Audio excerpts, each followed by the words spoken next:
there are other similar savior figures in the same neighborhood at the same time in history. Mithras, Attis, Adonis, Osiris, Tammuz, and so forth. And nobody thinks that these characters are anything but mythical, and their stories are so similar, most of them in fact having some kind of resurrection or another, sometimes even with celebrations after 3 days and so forth, that it just seems like special pleading to say, oh, well, in this one case, it really happened.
The early church fathers understood this was a problem because they were already getting the same objections from pagans. They said, what you say about Jesus, we've been saying about the Dionysus and Hercules all the time, what's the big deal? And they didn't believe in them either anymore. And so the Christian apologists, the defenders of the faith, would say, well, yeah, but this one is true. And you see, Satan counterfeited it in advance because he knew this day would come.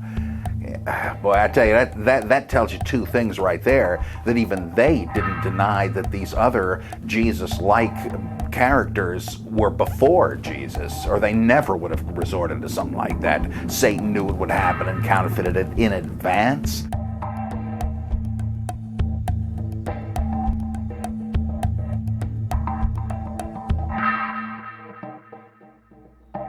In case you're wondering, yes, this remains the explanation to this day.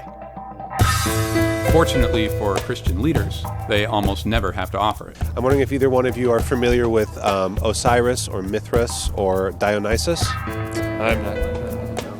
Hardly at all. Okay. I'm wondering if you've heard of Osiris or Mithra or Dionysus? I've heard of Dionysus. The other two, I don't think I've heard of. And do you know anything about Dionysus? No, it sounds like an interesting Greek name, but no. Was he a contemporary of Jesus or the early church? I'm wondering if you've heard any of those theories, or... Well, you know, it's probably good that I haven't. I've never heard of any of those gods. Okay, but if you were... I've never heard of any of those pagan gods, no. No, I haven't heard about it. Are you familiar with Osiris or Mithra or Dionysus? I've heard about them, but I really haven't really got into it and making research on what it was about. I really haven't. So, but I've heard about it. It's been on the news a couple times, but I've never really paid attention to it. You know? Is there anything that you know or that you've gathered from those articles? I really haven't paid attention to it. It's all about Jesus, man. That's all you got to pay attention to, you know.